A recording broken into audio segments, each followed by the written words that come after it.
तपाईं शब्द युगमा हुनुहुन्छ। शब्द युग वाणीबाट आत्मा साक्षात्कार।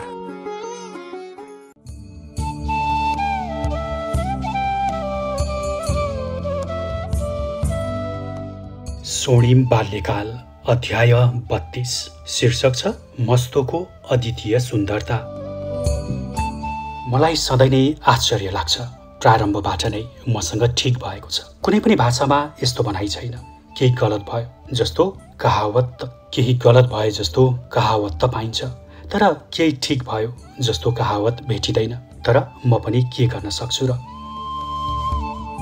जब मैले पहिलो श्वास लिएँ त्यो बेलादेखि अहिलेसम्म ठिक चलिरहेको छ। आशा छ यो क्रम यसरी नै चलिरहन्छ, त्यसमा कुनै पनि परिवर्तन हुँदैन, किनभने यही त्यसको तरिका बनिसकेको छ। थाहा छैन कैयौं मानिसहरूले अकारण मलाई प्रेम गरे। मानिसहरूको आदर उसको गुण वा योग्यताको आधारमा हुन्छ, तर मलाई त मानिसहरूले जस्तो छु त्यस्तै भएका कारणले गर्दा प्रेम गरेका हुन्। अहिले मात्र यस्तो भएको होइन। यसैले म भनिरहेको छु, प्रारम्भदेखि नै सबै कुराहरू पूर्व निर्धारित योजना अनुसार ठिक तरिकाले चलिरहेको छ। होइन भने कसरी सबै सही हुन्थ्यो? प्रारम्भबाट नै र हरेक क्षण कसरी म बाँचेको छु, ठिक भन्दा पनि ठिक हुँदै गएको छ। यसमा आश्चर्य मात्र हुन सकिन्छ। सायद म परमात्मा शब्दलाई एउटा नयाँ अर्थ दिन सक्छु कि जब मैले केही पनि गरिन, ममा कुनै योग्यता छैन, कुनै पात्रता छैन, तर फेरि पनि कुनै कारण बिना आफूले नगर्दा पनि सबै ठिक भइ नै रहनु। अवश्य पनि म ठिक व्यक्ति होइन, तर फेरि पनि मसँग सबै ठिक नै भइरह्यो। आज पनि मलाई विश्वास छैन कि संसारभरिका यति मानिसहरू मसँग अकारण नै यति प्रेम गर्छन्।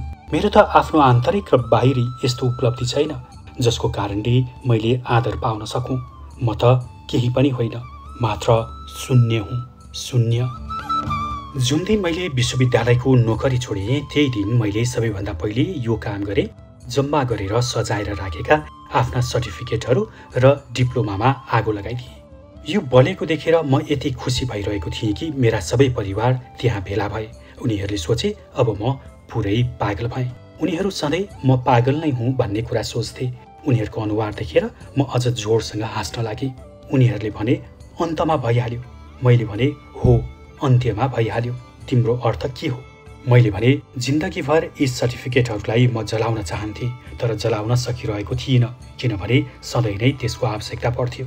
तर अब यसको आवश्यकता छैन। अब म फेरि पनि त्यति नै अशिक्षित हुन सक्छु जति म जन्मदा थिएँ।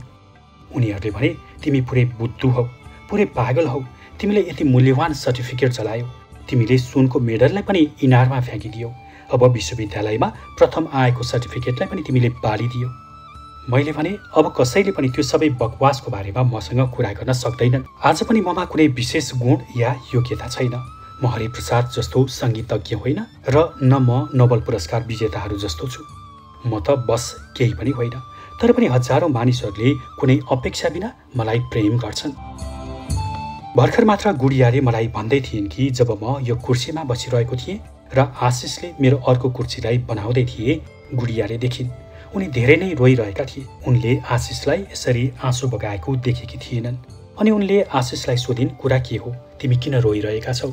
आशिषले भने कुरा त केही पनि होइन, अलिकति हेर त ओशोले 5 दिनसम्म कसैलाई उहाँको कुर्सीबाट गन्ध आएको छ भनेर भन्नु भएन।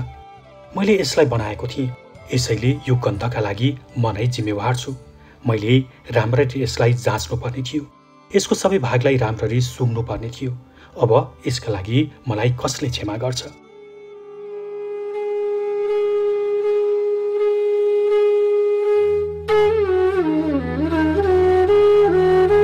आशिष कुनै साधारण कार्पेन्टर होइनन्। उनले इन्जिनियरिङमा PhD को डिग्री प्राप्त गरेका छन्। उनी यति योग्य छन् कि कोही हुन सक्छ। हुन त त्यो कुर्सीमा खासै गडबड पनि थिएन। यदि केही गडबड छ भने त्यो ममा छ। जब मैले उनको आँसुको बारेमा सुने अनि मलाई ती सबै मानिसहरूको याद आयो जसले मलाई प्रेम गरेका छन् र मेरो लागि रोएका छन् कुनै कारण बिना। र म कुनै राम्रो मानिस पनि होइन। यदि तिमी राम्रो र नराम्रो मानिसलाई बेग्ला बेग्लै गर्छौ भने म त नराम्रोमा नै गनिनेछु। मलाई Mahatma Gandhi, Mao Tsetung, Karl Marx, Mother Teresa, Martin Luther पंक्तिमा उभ्याउन सकिँदैन। अनि यो सूची लामो छ। जहाँसम्म खराब मानिसहरूको प्रश्न छ, म एक्लै छु। कमसेकम कसैलाई पनि यति खराब मान्न सकिँदैन। एडोल्फ हिटलर, मुसोलिन, जोसेफ स्टालिनले जे गरे त्यसलाई पनि राम्रै सम्झन्थे, चाहे तिनीहरू राम्रा नहुन्, तर त्यसमा उनीहरूको गल्ती छैन। ती सबै मानसिक रूपबाट अपाङ्गा थिए, रुङ्न मनका थिए, तर खराब थिएनन्। कसैलाई पनि त्यति खराब मान्दिनँ। यदि मैले गणना गर्नु पर्यो भने म सुकरात, जिसस, मन्सुर, सरमत जस्ता मानिसहरूलाई याद गर्छु। ती व्यक्ति जसलाई सुलीमा चढाइयो र कैयौं प्रकारले दण्ड दिइयो। तर होइन, म तिनीहरूलाई पनि गन्न सक्दिनँ। ती आफू स्वयंमा बेग्ला बेग्लै थिए। मानिसहरूले मलाई पनि सजाय दिने कोसिस गरे, तर यसमा तिनीहरू कहिले पनि सफल भएनन्। काना मास्टरदेखि लिएर मोरारजी देसाईसम्मले मलाई सताउने कोसिस गरे, तर अन्त्यमा उनीहरूले हार खानु पर्यो। तर यो निकै अनौठो कुरा छ। म यति मात्र भन्न सक्छु, प्रारम्भदेखि नै म फूलहरूको बाटोमा हिँडिरहेको छु। उनीहरू भन्छन् कि यसको विश्वास नगर, तर म के गर्न सक्छु? म त्यो बाटोमा हिँडिरहेको छु र त्यो मलाई थाहा छ। मैले आफ्नो जीवनको प्रत्येक क्षणमा आनन्दको अनुभव गरेको छु। हिजो मैले जुन अन्तिम व्यक्तिको नाम लिएको थिएँ, तिनै मलाई दि ब्लेसिङ वान, भगवान भन्ने पहिला व्यक्ति थिए। आज बेलुका उनको चर्चालाई नै जारी राख्नेछु। मस्तो बाबा, म उनलाई मात्र मस्तो नै भन्नेछु, किनभने यही उनको इच्छा थियो कि म उनलाई मस्तो भनेर बोलाऊँ। मैले उनलाई सधैँ नै मस्तो भनेर सम्बोधन गरेँ, तर मस्तो भन्न मलाई केही अप्ठ्यारो लाग्थ्यो र मैले यो अप्ठ्यारो लागेको कुरा उनलाई बताएँ। पागल बाबाले पनि मलाई यही नै भनेका थिए कि यदि उनको चाहना यही छ भने तिमी उनलाई मस्तो भनेर नै बोलाऊ। जस्तो कि म उनलाई मस्तो भन्छु, तिमी पनि त्यही भन, होइन भने उनी दुखी हुनेछन्। म मरिसकेपछि उनका लागि मेरो ठाउँलाई तिमीले लिनेछौ। पागल बाबा जब मरे अनि मैले उनलाई मस्तो भन्नु पर्यो। त्यो बेला म 12 वर्षभन्दा धेरै थिइनँ। एकजना 12 वर्षको केटाका लागि कसैको उमेर ठिकसँग अन्दाज लगाउन निकै नै गाह्रो हुन्छ। फेरि 45 वर्षले आफूलाई सधैँ नै भ्रममा पारिदिन्छ। ती व्यक्ति 30 वर्षको हुन सक्छन् वा 40 वर्षको पनि हुन सक्छन्। यो सबै तिनको जेनेटिक्समा निर्भर गर्छ। अब यो निकै अल्झिएको विषय हो। मैले यस्ता पुरुषहरूलाई पनि देखेको छु जो 60 वर्षका छन्, तर तिनीहरूको कपाल अहिलेसम्म पनि कालो नै छ। यो कुनै ठुलो कुरा होइन। यो उमेरमा महिलाको कपाल पनि त्यस्तै नै हुन्छ। यस्ता पुरुष वास्तवमा महिला हुनेवाला थिए, तर गल्तीले यस्तो भयो। यो सबै त खेल केमिस्ट्रीकै हो। महिलाहरूको बायोकेमिस्ट्री पुरुषको भन्दा बेग्लै हुन्छ, त्यसैले उनीहरूको कपाल पुरुषको कपालभन्दा छिटो सेतो हुँदैन। अनि कोही महिलाको टाउको पनि सायद खुइलिँदैन। कुनै टाउको खुइलिएका महिलालाई खोज्न निकै गाह्रो हुन्छ। आफ्नो सम्पूर्ण जीवनमा मैले एउटी महिलालाई मात्र देखेँ जो तालु खुइल्याएकी थिइन्। यो 10 वर्ष पहिलाको कुरा हो। सायद अहिलेसम्ममा त उनी पुरै खुइलिसकेकी होलिन्। महिलाहरू किन मुडुला हुन्छन्? कुनै खास कारण छैन। शरीरले मरेका कोषाणुहरूलाई कपालको रूपमा बाहिर फालिदिन्छ। अब स्त्रीहरूको दारी र जुङ्गा त हुँदैन, उनीहरूको शरीरको धेरै ठाउँमा रौँ पलाउँछ।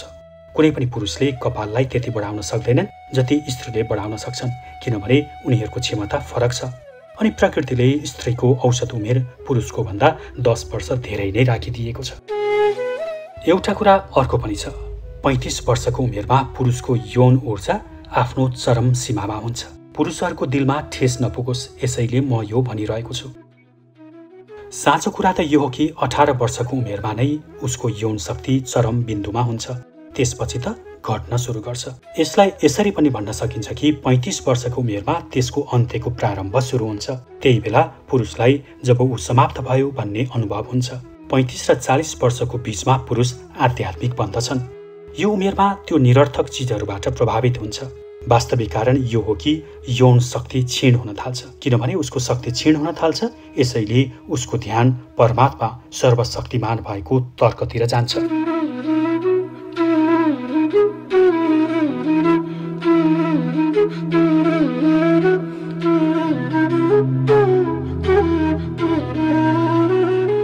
कस्तो शब्द गढेको छ, सर्वशक्तिमान।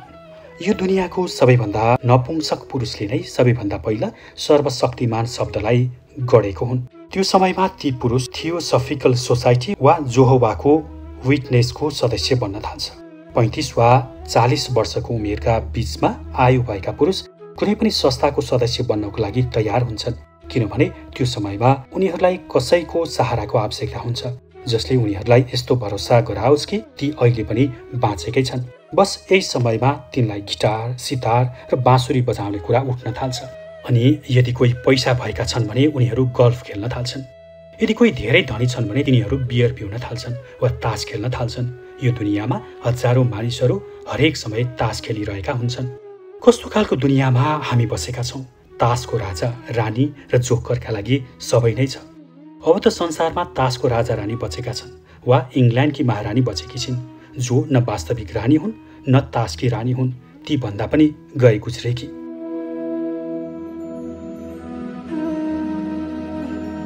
म के भनिरहेको थिएँ? तपाईँ मस्तोको बारेमा भनिरहनु भएको थियो। उनलाई सधैँ नै मस्तो भन्नुहुन्थ्यो। ए मस्तो? ती राजा थिए, तासको राजा होइन र इङ्ल्यान्डको राजा पनि होइन, साँच्ची नै राजा। यसलाई सिद्ध गर्नको लागि अरू कुनै चिजको आवश्यकता छैन। उनलाई देख्ने बित्तिकै थाहा हुन्थ्यो। निकै अनौठो कुरा त उनले नै सबैभन्दा पहिला मलाई दि ब्लेसिङ वान, भगवान भनेका थिए। जब उनले मलाई भगवान भने अनि मैले भने, मस्तो के तिमी पागल बाबा जस्तै पागल छौ वा तिम्रो दिमाग उनीभन्दा पनि बढेको छ?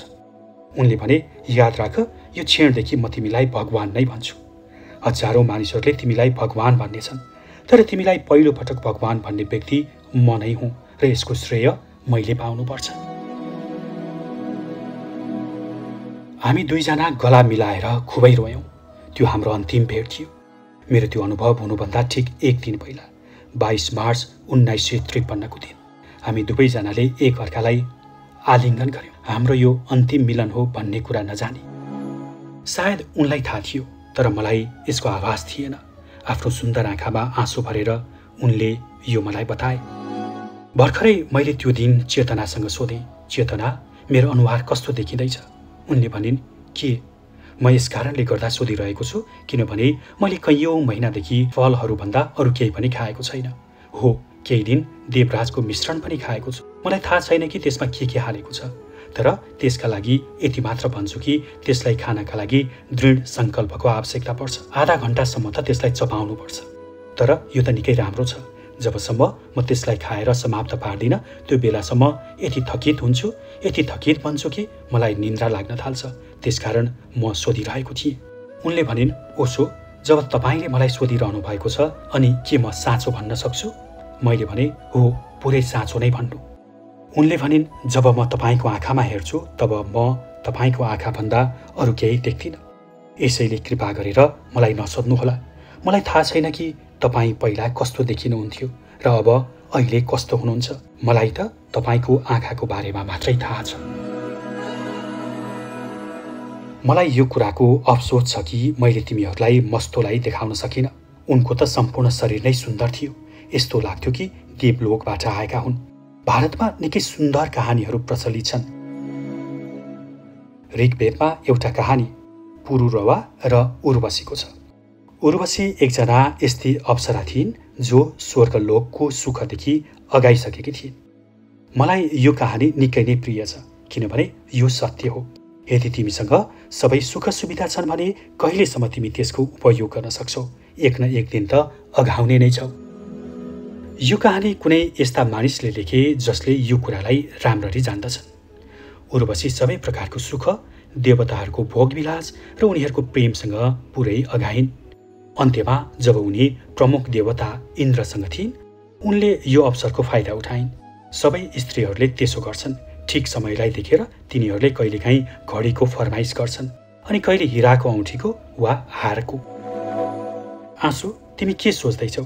के तिमीलाई थाहा छ? हो, तिमी हाँस्दैछौ किनभने म जान्दछु। तिमी नै भन, होइन भने म यो सबै भन्ने छु। के म भनिदिउँ? होइन, यस्तो गर्नु सज्जन त होइन। अनि तिमी यति खुसी भएर हाँसिरहेकी छेउ, म त्यसलाई नाश गर्न ठिक सम्झन्न।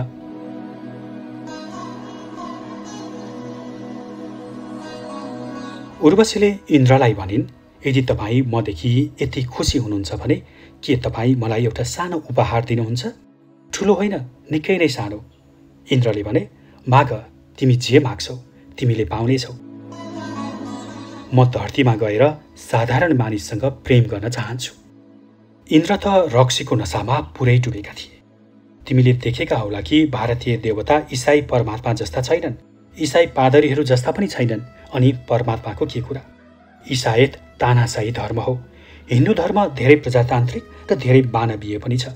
नसामा डुबेका इन्द्रले भन्छन्, राम्रो, जे तिमी चाहन्छौ त्यही नै हुन्छ, तर एउटा शर्त छ।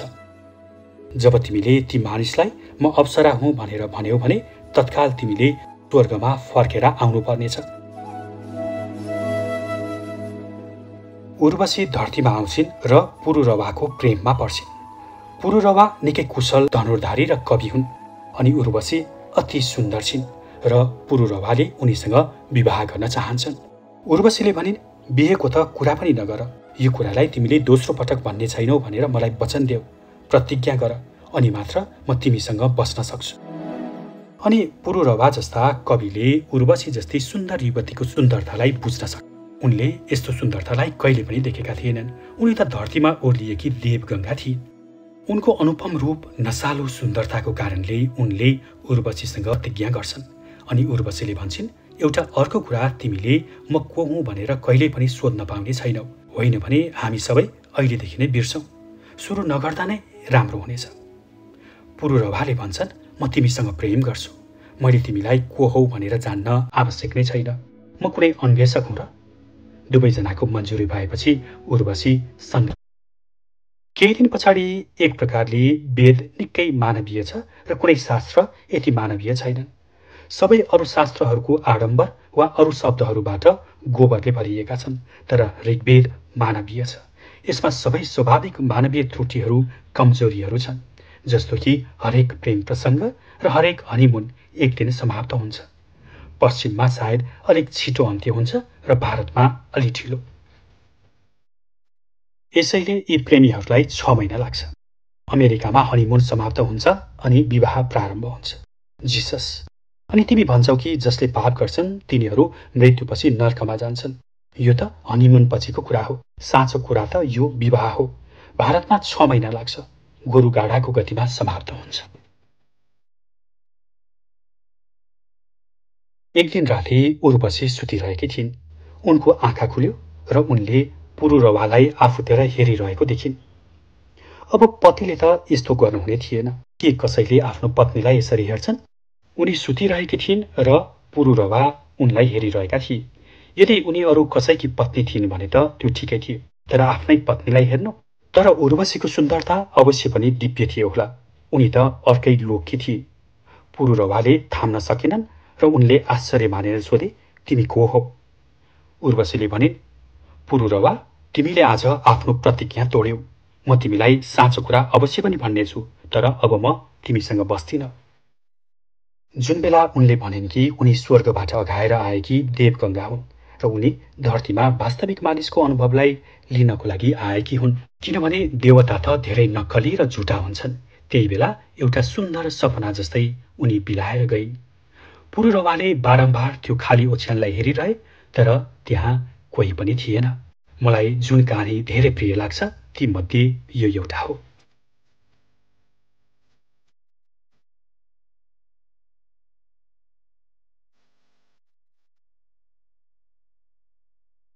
मस्तो पनि लोकमा देवलोकबाट आएका कुनै देवता थिए। उनको अवर्णनीय सुन्दरतालाई वर्णन गर्न यो एउटा तरिका हो। उनको शारीरिक सुन्दरतालाई त के भन्नु छ र, तर यो मात्र शारीरिक सुन्दरता थिएन। म शरीरको तिमी आफ्नो आँखालाई बन्द गरेर मेरो शरीरलाई किन छुन्छौ? मैले भने तिमी यति सुन्दर छौ, म अरू केही पनि हेर्न चाहन्न। यसकारण आफ्नो आँखालाई बन्द गर्छु, ताकि पछि आफ्नो सपनामा पनि त्यति नै सुन्दर देख्न सकौं जति सुन्दर तिमी छौ।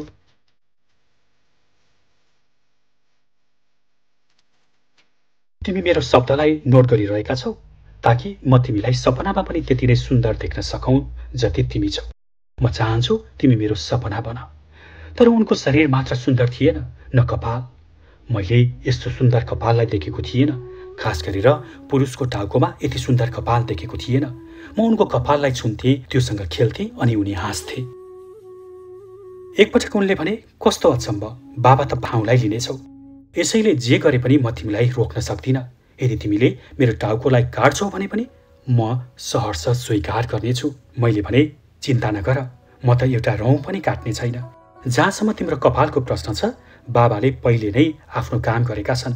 अब त मात्र कपाल बाँकी रहेको छ। फेरि हामी दुवैजना हाँस्यौँ।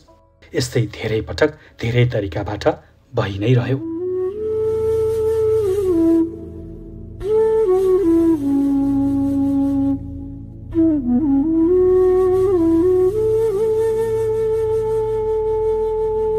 तर मस्तो तन र मन दुवैबाट सुन्दर थिए। जब मलाई आवश्यक पर्थ्यो उनी चुपचाप राति मेरो गोजीमा पैसा हालिदिन्थे ताकि मलाई थाहा नै नहोस् कि पैसा खल्तीमा कहाँबाट आएको हो। तिमीलाई थाहा छ, यो गायब हुनुको कारण मस्तो नै हुन्। उनी मेरो गोजीमा रुपैयाँ, पैसा र सुन इत्यादि जे पनि हालिदिन्थे। अन्त्यमा मैले खल्ती नराख्ने निदो गरेँ, किनभने गोजी भएपछि मानिसलाई त्यसमा केही हाल्न मन लाग्छ कि त्यसलाई काट्न। अनि यसरी गोजीलाई काटेर तिनीहरू पाकेटमार बन्छन्। यो दुनियाँमा म नै त्यस्तो व्यक्ति हुँ जसलाई गोजीको आवश्यकता छैन। यसको फाइदा यो छ कि गोजीलाई कसैले काट्न सक्दैन। जब गोजी नै छैन तब कसले काट? अनि धेरै नै दुर्लभ, कहिले कहिले अपवाद पनि हुन सक्छ। म जस्तो मानिससँग ती मस्तो जस्ता बन्दछन्। मस्तो त कहिले म सुत्छु भनेर बाटो हेरेर बस्ने गर्थे, कहिले कहिले त म सुतेको बहाना गर्थे। उनलाई म सुतिसकेको विश्वास गराउनको लागि म घुर्न थाल्थेँ। अनि जब उनी मेरो गोजीमा हात हाल्थे म उनको हात समातिहाल्थेँ र भन्थे, मस्तो, साधु सन्यासीले पनि यस्तो गर्छन्। अनि हामी दुवैजना हाँस्ने गर्थ्यौँ। अन्त्यमा मैले गोजी राख्न नै छाडिदिएँ।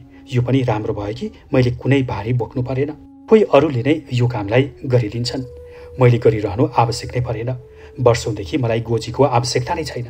सधैँ नै कोही न कोही मेरो लागि त्यसको व्यवस्था गरिरहेका हुन्छन्।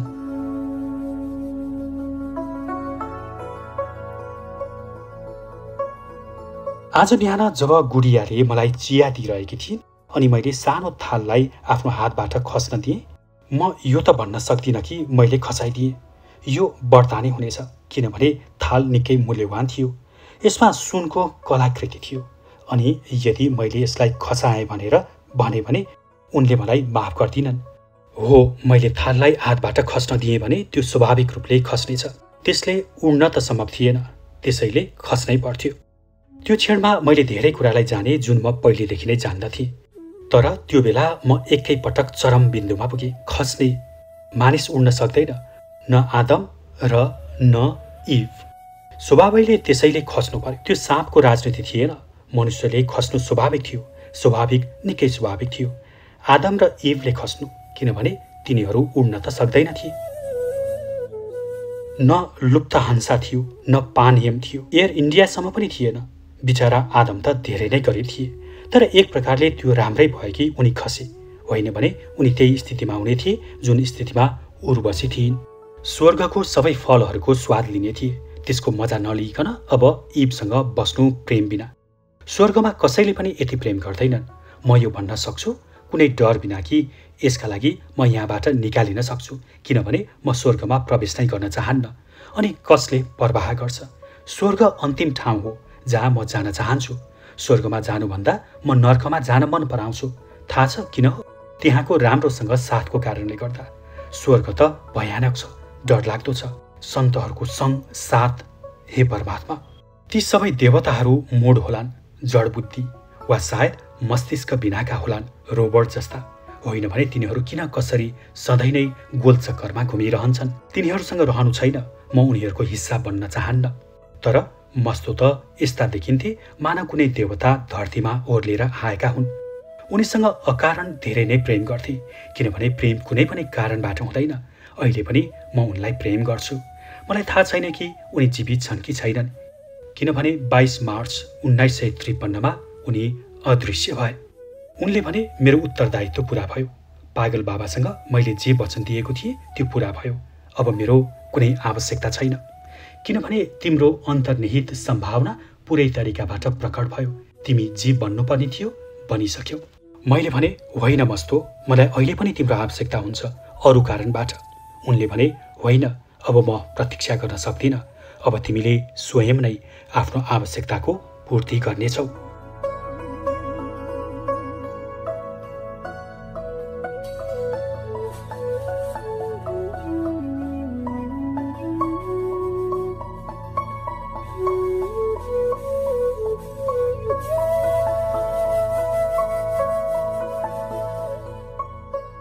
त्यसपछि कहिलेकाहीँ म हिमालयबाट कुनै सन्यासी र भिक्षुबाट सुन्थे मस्तो कालिम्पोङमा छन्, नैनीतालमा छन् वा यहाँ छन् त्यहाँ छन्। तर उनी हिमालयबाट कहिले पनि फर्केनन्। हिमालय जाने हरेक मानिससँग मैले भने कि तिमीले कहिल्यै यस्तो व्यक्तिलाई भेट्यौ, तर त्यो निकै नै गाह्रो थियो किनभने उनलाई आफ्नो फोटो खिचाउन मन लाग्दैन थियो। पटक पटक निकै मुस्किलसँग मैले उनलाई फोटोग्राफर कहाँ जानको लागि राजी गरेँ। मेरो गाउँको फोटोग्राफर निकै होसियार थिए। उनको नाम मुन्नु मियाजी हो, जो निकै गरिब थिए, तर उनीसँग क्यामेरा थियो। त्यो दुनियाँको सबैभन्दा पुरानो मोडल थियो होला। उनको क्यामेरालाई त सुरक्षित राख्नु पर्थ्यो। आज त्यसको मूल्य करोडौँ होला। सबै फिल्ममा सायद 1-2वटा फोटो मात्रै राम्रो आउँथ्यो, त्यो पनि निश्चित थिएन। अनि जब तिमी आफ्नो त्यो फोटोलाई देखाउँथ्यौ तिमीलाई भरोसा पनि हुँदैन थियो उनले यस्तो कसरी गरे होलान्, किनभने तिम्रो फोटो तिम्रो जस्तो लाग्दैन थियो। त्यो निकै राम्रा फोटोग्राफर थिए। उनी फोटोग्राफरसँग जे गर्थे सायद पिकासोले मात्रै त्यसलाई मन पराउँथे, अन्यथा म जान्दिनँ। यदि मुन्नु मियाले पिकासोको स्वयंको फोटो खिचाएका थिए भने सायद उनले पनि मन पराउँदैन थिए होला। कुनै न कुनै तरिकाबाट मैले मस्तोलाई मुन्नु मिया कहाँ लिएर गएँ।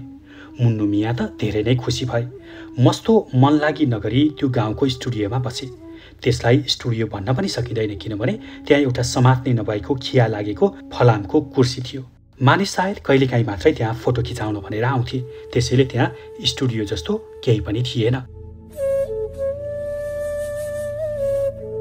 तिमी कल्पना पनि गर्न सक्दैनौ कि भारतीय गाउँमा फोटो कसरी खिचिन्छ। अहिले पनि त्यही नै तरिका छ। पृष्ठभूमिलाई सुन्दर बनाउनको लागि पछाडिपट्टि एउटा पर्दा झुन्याइएको हुन्छ जसमा बम्बाईका सडकहरूको दृश्य हुन्छ। ठुला ठुला घर, मोटरकार, बस इत्यादि। यस्तो लाग्छ कि फोटो मुम्बईमा खिचेको हो।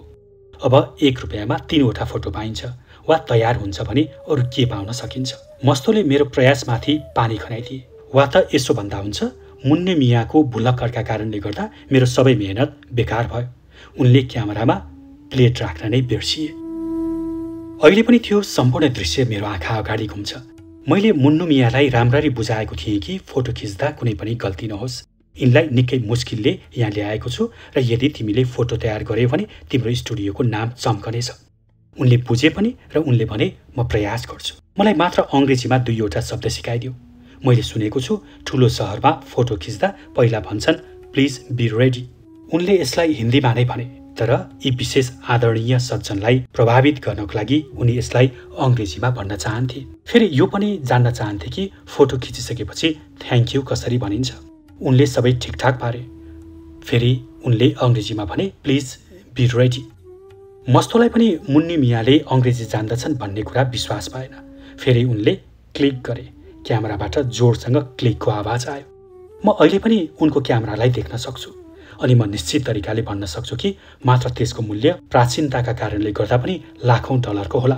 त्यो निकै नै ठुलो थियो। फेरि उनले भने थ्याङ्क यू सर, अनि हामी त्यहाँबाट हिँड्यौँ। उनी हाम्रो पछि पछि दगुर्दै आए। उनको आँखामा आँसु थियो। उनले भने मलाई माफ गर्नुहोस्, तपाईहरू फेरि फर्केर आउनुहोस्, मैले क्यामेरामा प्लेट नै हाल्न बिर्सेछु। यो सुनेपछि मस्तोले भने बेवकुफ, यहाँबाट गइहाल, होइन भने म धेरै रिसाउने छु। म रिसाएँ भने आँखा पनि देख्दिनँ। मलाई थाहा थियो मस्तो रिसाउने मानिस होइनन्। मैले मुन्नु मियासँग भने तिमी चिन्ता नगर, म फेरि यसको व्यवस्था गर्छु। तर उनी त गइहाले। साँच्चै नै दगुरे। म भनिरहेको थिएँ मेरो कुरालाई सुन, नजाऊ, तर उनले मेरो कुरालाई सुन्दै सुनेनन्।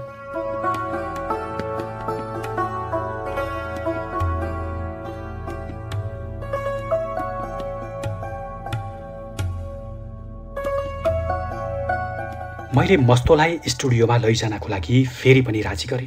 तर जब हामी त्यहाँ पुग्यौँ त्यहाँ तालचा लगाइएको थियो। मुन्नु मिया यति डराएका थिए कि हामीलाई त्यहाँ आएको देख्ने बित्तिकै तालचा लगाएर भागे। त्यसकारण हामीसँग मस्तोको कुनै पनि तस्बिर रहेन। म तिमीहरूलाई मात्र 3वटा फोटो देखाउन चाहन्थे। एउटा मस्तोको, एउटा दुर्लभ सुन्दरता, एकजना अर्का मानिसको जसको बारेमा म पछि कुरा गरौँला, र एकजना महिलाको जसको कुरा म पछि गर्नेछु। तर मसँग यी 3जना मध्ये कसैको पनि फोटो छैन। निकै अनौठो कुरा त यो छ कि यी 3जनाले आफ्नो फोटो खिच्न चाहँदैनथे, खिच्नै खोज्दैनथे। सायद यसैले होला फोटोले सुन्दरतालाई बिगारिदिन्छ। सुन्दरता त जीवन्त हुन्छ, तर फोटो निर्जीव हुन्छ। जब हामी कुनै फुलको तस्बिर खिच्छौँ, तिमी के सोच्छौ? के त्यो फुल त्यहीँ हुन्छ? अहिले पनि त्यहीँ छ?